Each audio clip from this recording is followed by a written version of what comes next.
আসসালামু আলাইকুম ওয়া রাহমাতুল্লাহি ওয়া বারাকাতুহু। সবাই তো আল্লাহর মর্জি, আপনারা ভালো আছেন?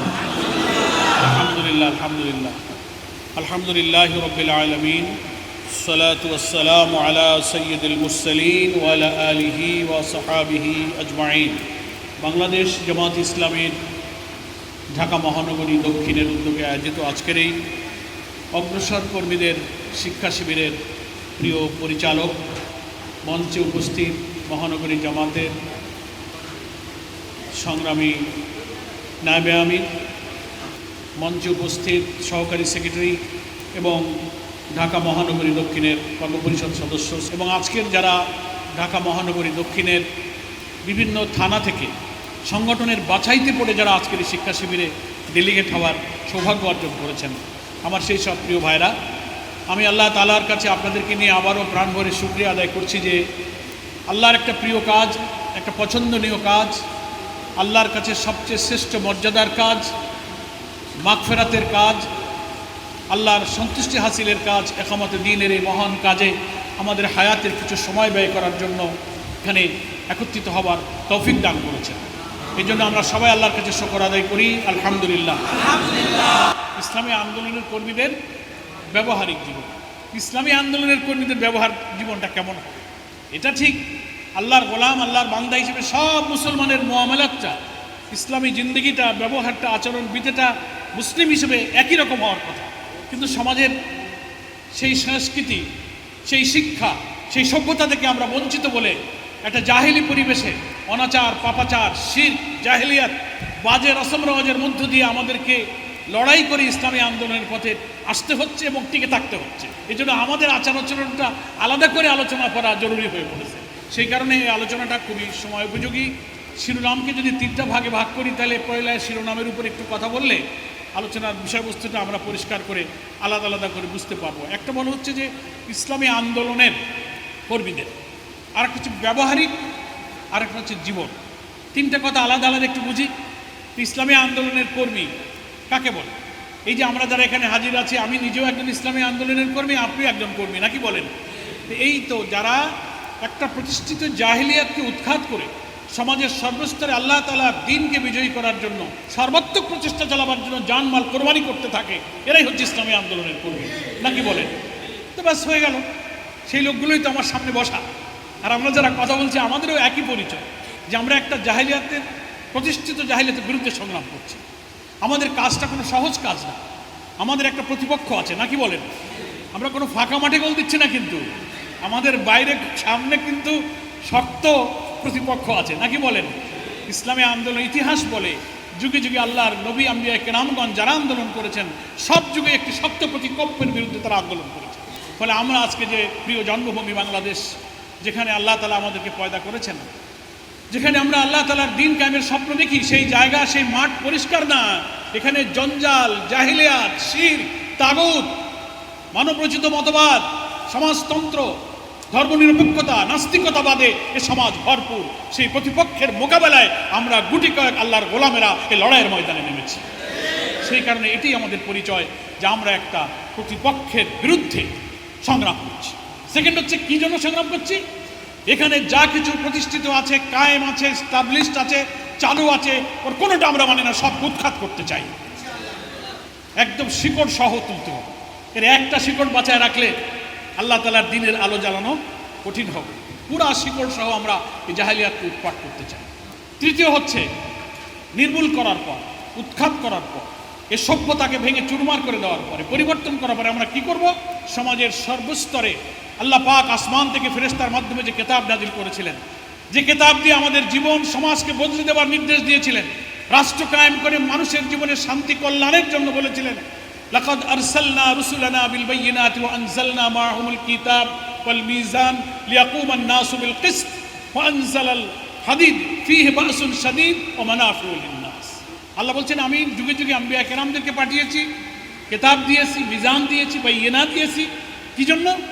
ওয়ানজালাল হাদিদ, রাষ্ট্র শক্তি তোমাদেরকে দিয়েছে, ক্ষমতা দিয়েছি, পাওয়ার দিয়েছি। লিয়াকুমান নাসু বিল কিসত, সমস্ত মানবতাকে ইনসাফের উপরে, সুবিচারের উপরে, জাস্টিসের উপরে তুমি কায়েম রাখবে।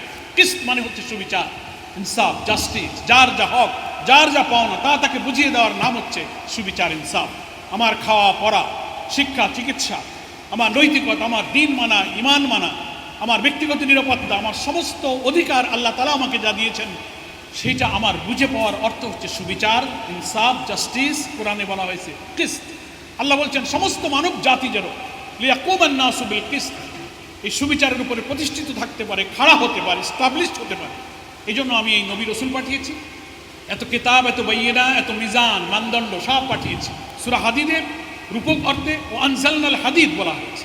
তাফসিরে শক্তি অর্থে লৌহ তর্জমা করা হয়েছে রূপক অর্থে। আলটিমেটলি তাফসির করকরা বলছেন এটা দিয়ে এই মিজান, বাইয়িনা, ইনসাফ কায়েমের জন্য রাষ্ট্রের হাতে যে শক্তি থাকে এটাকে লোহার সাথে তুলনা করা হয়েছে। তো এখন আমরা এই সংগ্রাম, আল্লাহর নাজিল করে এই কিতাবের যে আইন বিধান, আমার ব্যক্তি, পরিবার, সমাজ, রাষ্ট্র, কোর্ট কাচারি, জুডিশিয়ারি, অ্যাডমিনিস্ট্রেশন, আইন আদালত, আমার ডিফেন্স, আমার সিভিল, আমার bureaucracy, media, every sector, every কি পয়েন্ট অফ আওয়ার স্টেট আমি আল্লাহ তাআলার এই দিন, এই বিধান দিয়ে কোরআনের আলোয় আমি রঙিন করতে চাই, দিনকে কায়েম করতে চাই। এর মধ্য দিয়ে আমি আল্লাহ তাআলার সন্তুষ্টি অর্জন করতে চাই। এই কাজটা আমার আল্লাহর সন্তুষ্টি অর্জনের মাধ্যম, নাকি বলেন? তাহলে আমি ইসলামী আন্দোলনের কর্মীর পরিচয় দিতে গিয়ে তিনটা বৈশিষ্ট্যের কথা বলেছি। একটা হচ্ছে আমরা সেই সংগ্রামী, সেই বিপ্লবী যারা একটি প্রতিপক্ষের বিরুদ্ধে লড়াইতে নেমেছি। আমাদের মাঠ ফাঁকা না, আমাদের প্রতিপক্ষ দুর্বল না, একটা কঠিন প্রতিপক্ষের বিরুদ্ধে আমরা লড়াইতে নেমেছি। ফলে এমন শক্তিশালী প্রতিপক্ষের বিরুদ্ধে যারা লড়াই করে তারা নিজেদেরও শক্তিশালী হতে হয়, নাকি বলেন? শুধু হাতের আর গায়ের আর পায়ের জোর হইলে হয় না, ইমানেরও জোর লাগে, চরিত্রের জোর লাগে, নৈতিকতার জোর লাগে, ধৈর্য, শক্তি, তাওয়াক্কুলের জোর লাগে। আর হলো সংগ্রাম করার লক্ষ্য থাকবে, বাতিলকে, তাগুতকে আমি সমূলে উৎপাটিত করব। তিন হলো উৎপাটিত হয়ে যাওয়ার পরে মাঠ যখন সাফ, তখন এখানে আমি আল্লাহর দ্বীনের কালেমা তৈবার চারা গাছ লাগাবো। আল্লাহর দ্বীনের আলোয় এ সমাজ আলোকিত হবে, মানুষ আল্লাহর গোলাম হওয়ার সুযোগ পাবে এবং আল্লাহ পাক আমাদের খুশি হবেন আমাদের উপরে। এর বিনিময়ে দুনিয়া আখিরাতে আল্লাহ আমাদের মাফ করে আল্লাহ তাআলা আমাদেরকে জান্নাত দান করবেন, আলহামদুলিল্লাহ। এই তো আমাদের পরিচয়। এরকম কর্মী যারা হয়, যারা প্রতিপক্ষের বিরুদ্ধে লড়াই করে, যারা সব জাহেলিয়াত উৎপাদন করতে চায়, যারা জীবনের সর্বস্তর দিন কায়েম করতে চায়, তারাই হচ্ছে আমরা। তাহলে তাদের চরিত্র কেমন হবে, তাদের ব্যবহার, আমি যদি আমাকে চিনতে পারি তাহলে আমার চরিত্র কী হবে সেটাও আমি কিছুটা ইমাজিন করতে পারবো, নাকি বলেন? এই জন্য আগে আমি আমাদের পরিচয়টা দিয়ে নিলাম যে আমরা কারা। আর ব্যবহারিক জীবন কাকে বলে? ব্যবহারিক জীবনটা হচ্ছে ইসলামী পরিভাষায় বলা আছে মুআমালাত। বলে না তোমার মুআমালাতটা একটু ভালো করো। আরেকটা আছে মুআশারাত। পরিভাষিক অর্থে মুআমালাত বলতে মূলত আর্থিক লেনদেনটাকেই মিন করা হয়, যদি এটাকেও ব্যবহারিক জীবন বলা। আর মুআশারাত এখানে অন্য আচার আচরণ, ব্যবহার, কথাবার্তা, একের সাথে একের রিলেশন, সম্পর্ক, একের সাথে পরস্পরের সংযোগ, আমার ভাব প্রকাশের ধরন, আমার মুড মোশন, এটার নামই হচ্ছে কিন্তু ব্যবহার, নাকি বলেন? এটা হলো ব্যবহার। আর জীবন বলতে তো আমরা বুঝি সারা জীবনে যতক্ষণ আমার হায়াতটা থাকবে, পুরো হায়াতটাই আমার জীবন, নাকি বলেন? পুরো হায়াতটার অর্থই হলো জীবন। এই গোটা জীবনে আমি যত কথা বলবো, যত কাজ করব, যত সময় ব্যবহার করব, এর পুরা অংশটাকেই বলা হয় জীবন। ফলে জীবনের এই আওতাটা অনেক বড়, অনেক ব্যাপক। সুতরাং আমরা এখন বুঝতে পারলাম যে আমরা এখন কি আলোচনা করতেছি এবং বুঝতেছি। একটা শক্ত প্রতিপক্ষের বিরুদ্ধে জাহেলিয়াতকে উৎপাটিত করে সমাজের সর্বস্তরে যারা আল্লাহর দ্বীন কায়েম করতে চায়, তাদের স্বভাব, তাদের চরিত্র, তাদের আচার আচরণ, তাদের মুআমালা, তাদের লেনদেন কেমন হবে? একদিন, দুদিন, 5 দিনের জন্য নয়, যতক্ষণ কর্মী আছি তার জন্য নয়, যতক্ষণ রুকন আছি তার জন্য নয়, গোটা জীবন, আজরাইল আসা পর্যন্ত আমার সময়টাই হচ্ছে আমার জীবন। এতটুকু সময় আমার জীবন এবং চরিত্র কেমন হবে সেটি আমাদের আজকের মূল বোঝার ব্যাপার। আমার প্রিয় ভাইরা, আমরা বেঁচে থাকা অবস্থায় কাদের সাথে আচার ব্যবহার করি, কাদের সাথে আমাদের ইন্টারাকশন করা লাগে, আমি কয়েকটা শ্রেণীর কথা বলি, শুধু মানুষ না। যেমন প্রথম হচ্ছে যে আল্লাহর সাথে আমার সম্পর্ক। আল্লাহর সাথেও তো আমার একটা আচরণ আছে, যে আল্লাহ আমার সৃষ্টিকর্তা, আমি তার গোলাম, আমি তার সাথে কী আচরণটা করব। নিজের সাথে আমার প্রতি আমার আচরণটা কেমন হবে, আমি নিজের প্রতি জুলুম করবো কিনা, আমার শরীর, আমার মন, আমার জ্ঞান, আমার চিন্তা, আমার এলম, আমার বিরাম বিশ্রাম, আমার খানা, আমার নিজের ভাবনা, ধৈর্য, মেজাজ, মর্জি, এর সাথে আমি নিজে কেমন আচরণ করি। তাহলে আমার প্রথম আচরণের জায়গা হলো আল্লাহ, দ্বিতীয় হলো আমার নিজের সেলফ, তৃতীয় আমার পিতামাতা। সবাই তো আমাদের পিতামাতা আছে, কেউ বেঁচে আছেন, কেউ চলে গেছেন, কিন্তু আমরা তো প্রত্যেকেই পিতামাতার সন্তান। ফোর্থ হচ্ছে পরিবারের অন্য সদস্যের সাথে আমার আচরণ। পঞ্চম, আত্মীয় স্বজনের সাথে। আত্মীয় স্বজনের সাথে আমার অধীনস্থ, আমি অফিসে চাকরি করি, আমার কলিগ আছে, সাবঅর্ডিনেটরা আছে, বস আছে, সব মিলিয়ে আমার আত্মীয় স্বজন অধীনস্থ। এরপরে হচ্ছে ষষ্ঠ, প্রতিবেশী। আমি যেখানে বসবাস করি, আমার যেখানে বাড়িঘর, তার পাশের বাড়ির যারা বসবাস করে, আমি ভাড়া থাকি একই বিল্ডিংয়ে, আমার রুমের পাশের রুমে কে থাকে, ওই বিল্ডিংয়ের অন্য কোন ফ্ল্যাটে কারা থাকে, এরা হচ্ছে আমার প্রতিবেশী। এরপরে দিনই সাথীদের সাথে সদ্ব্যবহার। এই যে সংগঠনের আমরা যারা পারস্পরিক কর্মী, আমাদের সাথী, আমাদের দায়িত্বশীল। এরপরে দুস্থ, গরিব, দরিদ্র, এতিম, বিপদগ্রস্ত মানুষ। এরপরে সমাজের নেতা, প্রশাসনিক ব্যক্তিবর্গ, বিভিন্ন পর্যায়ের লোকজন আছে সমাজ যারা চালায়, তাদের সাথে। এরপরে আমাদের বিরোধী যারা আছে, যারা আমাদের বরদাস্ত করে না, পছন্দ করে না, নির্মূল করতে চায়, শেষ করতে চায়, এরাও তো একটা পক্ষ। এদের সাথে তো আমাদের আচরণের একটা বিধি আছে, ওটাও আল্লাহ রসুল ঠিক করে দিয়েছে। এরপরে মানুষ ছাড়া আল্লাহর আরও যত মাখলুক আছে, ওদের সাথে তো আমার কিছু আচরণ লাগে। আমার বাড়ি কটা গাছপালা আছে, বৃক্ষ, গাছপালা, সেখানে তৃণলতা, ফলমূল হয়, ফসল হয়। আমি যেটা লাগাই, আমার যেটা তত্ত্বাবধান আছে, ওর সাথেও আমার কিছু আচরণ আছে। ওখানে আমি কি আচরণটা করি, এটাও আমার আচরণের মধ্যে পড়ে।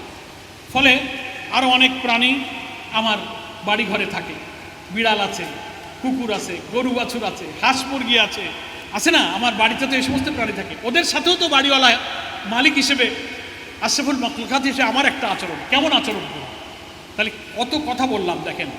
এই যে প্রায় 10-12টা মাখলুক শ্রেণীর সাথে ইসলামী আন্দোলনের একজন কর্মীর আচরণটা কেমন হবে, এটা আমাদের মাথায় রাখতে হবে।